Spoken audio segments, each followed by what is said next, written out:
আসসালামু আলাইকুম, সুরভি কুকিং হাউসে আপনাদের ওয়েলকাম জানাচ্ছি। আজকে আমি সবচেয়ে সহজে আলুর চপ রেসিপি শেয়ার করব, যেটা বানাতে কোনো রকম আলু সেদ্ধ বা আলু ম্যাশ করার ঝামেলা নেই। মাত্র 10 মিনিট সময় আপনি 10-12টা আলুর চপ বানিয়ে নিতে পারবেন, আর এটা খেতে হবে সুপার ক্রিস্পি। পুরো রেসিপিটি ফলো করলে যেরকমটা আমি দেখাচ্ছি ঠিক এই রকমই সুপার ক্রিস্পি আলুর চপ আপনারা 5 মিনিটে 10 থেকে 12টা তৈরি করে নিতে পারবেন। চলুন তাহলে মূল রেসিপিতে চলে যাই।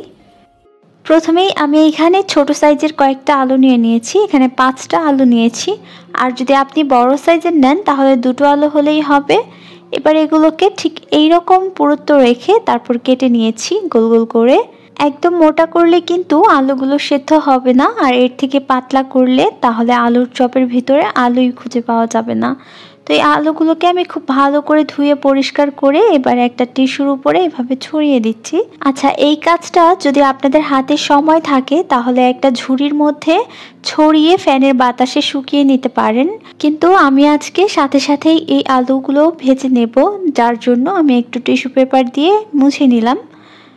এখন আরেকটা সাইডে আমি বেসনটা গুলিয়ে নেব। এর জন্য 1 কাপ পরিমাণ বেসন নিয়ে নিয়েছি। হাফ টি স্পুন দিয়ে দিলাম লবণ, আর হাফ টি স্পুন দিয়ে দিচ্ছি হলুদের গুঁড়া। চিলি ফ্লেক্স দিয়ে দিলাম 1 চা চামচ, কালো গোলমরিচের গুঁড়া দিয়ে দিয়েছি হাফ চা চামচ, 2 টেবিল চামচ দিয়ে দিচ্ছি কর্নফ্লাওয়ার, এটার বদলে চালের গুঁড়া দিতে পারবেন। হাফ টি স্পুন দিয়ে দিচ্ছি আদা বাটা। এবার দিয়ে দিচ্ছি কিছু ধনিয়া পাতা কুচি। এখন এই সবগুলো উপকরণ একটু শুকনো অবস্থায় মিশিয়ে নিচ্ছি। মিশিয়ে নেওয়া হয়ে গেলে অল্প অল্প করে পানি দিয়ে এই মিশ্রণটাকে তৈরি করতে হবে। একবারে বেশি পানি দিবেন না, তাহলে কিন্তু বুঝতে পারবেন না। এবার দেখুন আমাদের মিশ্রণটা একদম রেডি হয়ে গেছে। আমি একটা চামচের সাহায্যে আপনাদের দেখিয়ে দিচ্ছি এই মিশ্রণটা কতটা ঠিক হবে। এর থেকে বেশি পাতলা করলে কিন্তু হবে না। এবার আলুর চপগুলো বানাতে চলে যাচ্ছি।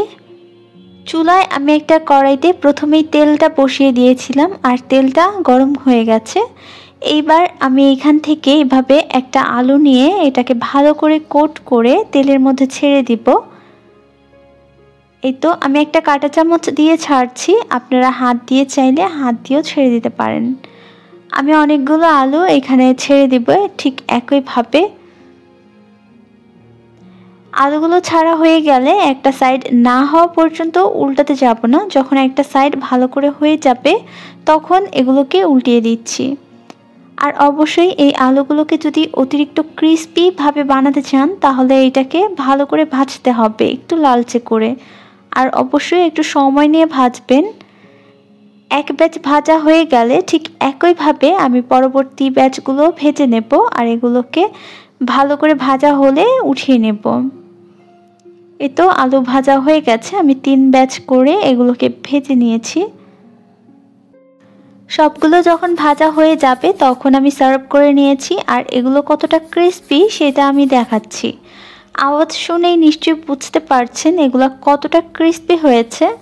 বাসায় এই রোজায় অবশ্যই এটা ট্রাই করে দেখবেন, এটা খেতেও কিন্তু দারুণ হয়, আর ভেতরের আলুটাও কিন্তু খুব ভালোভাবে সেদ্ধ হয়ে গেছে। সবসময়ের মতো আজকের রেসিপি কেমন লেগেছে জানাতে ভুলবেন না। আজকে এখানেই বিদায় নিচ্ছি। সবাই অনেক বেশি ভালো থাকুন, সুস্থ থাকুন। আল্লাহ হাফেজ।